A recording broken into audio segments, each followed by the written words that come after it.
Some people see the homeschooling world has a little bit of a dichotomy between those who are doing unschooling with less structure and those who are homeschooling for excellence with a lot of structure. And I actually do both. So my background is I started college when I was 14.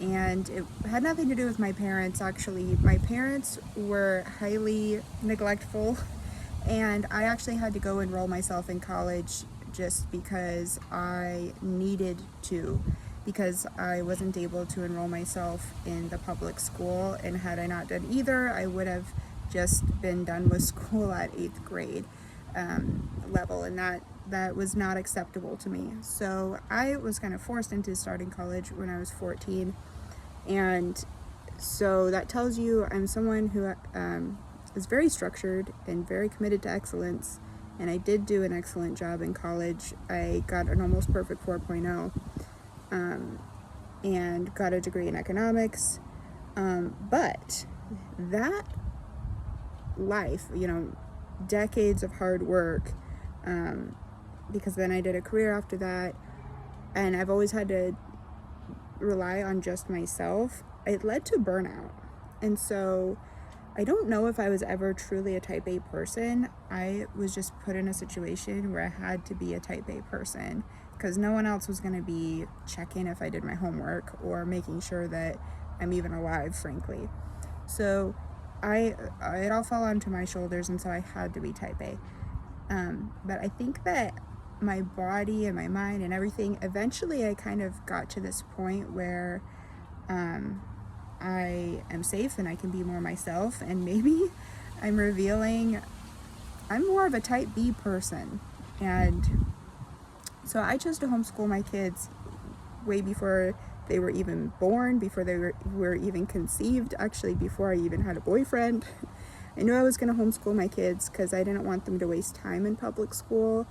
And as the decades have gone on since I made that decision, we all have reasons that we homeschool that I don't really need to explain. We're all on the same page with that. So I decided to homeschool my kids, but I'm both determined for them to be excellent and be advanced, but I'm also not following the strict structure, because guess what? I don't have to, and I'm enjoying that. And some people may look down on that, but you know what? We don't really have a bedtime, and we never use alarm clocks. Now, that being said, we are reasonable. We aim for 9 o'clock bedtime, but if we want to finish a movie, or if we had a longer day and we want to go to bed early, we do whatever we want. It's a ballpark. 9 p.m. bedtime is a ballpark. And so with homeschooling, similarly, there's a ballpark for when we do homeschooling, but I don't stress about that at all. At the end of the day, we do go to sleep at a pretty regular time, and we get our 8 hours a night of sleep, or for the kids more than that. And it's the same thing with homeschooling.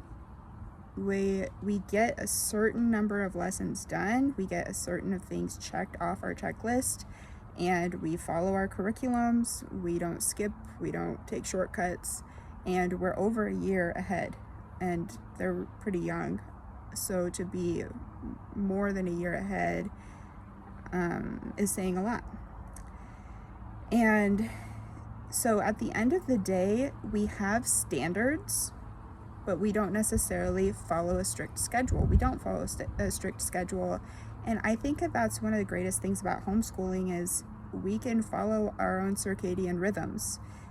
Go to sleep when you're tired, wake up when you've had your full sleep. We eat the food that we want to eat. I don't feed them public school lunches, and they also don't have to eat packed lunches. We have high quality food, and they have the freedom to eat when they want. We can exercise and do whatever kind of extracurriculars we want whenever we want to. We're very flexible, and if a friend or family member wants to hang out that day, or if some event comes up, we do it. the homeschooling is flexible, and that's one of the greatest things. You know, we have a lake house, and then we have our house here in Sumner, Washington, and if we want to go to the lake, we just take our homeschooling basket with us. I have a basket that has all of our workbooks in it, and then at the lake house, I have some certain educational materials that I leave there, like their American history book, and so when we're at the lake, that's when we read from that book. And here we more often are going to read some kind of science book because we have a lot of science books here. But at both locations, we have a lot of books that we can choose from, and a lot of go-to parks and activities that we can choose from. And so we really enjoy that flexibility. And if I had fewer children, or if I just had the travel bug, we could also have complete flexibility to travel anytime that we want to. And we would just simply take the few, stable curriculums that we have, the few stable workbooks that we have, and pack those and take those with us. I just had a baby recently, so we're not traveling right now. I don't have any desire to travel with a baby, but we fully embrace and enjoy our unstructured benefits. I'm not going to give that up just to impress other people, and I'm not going to give that up for no reason. There's no reason to try to force a schedule. As long as you're getting what you need to get done, and you're providing good atmosphere, and the kids are on track or better, then why?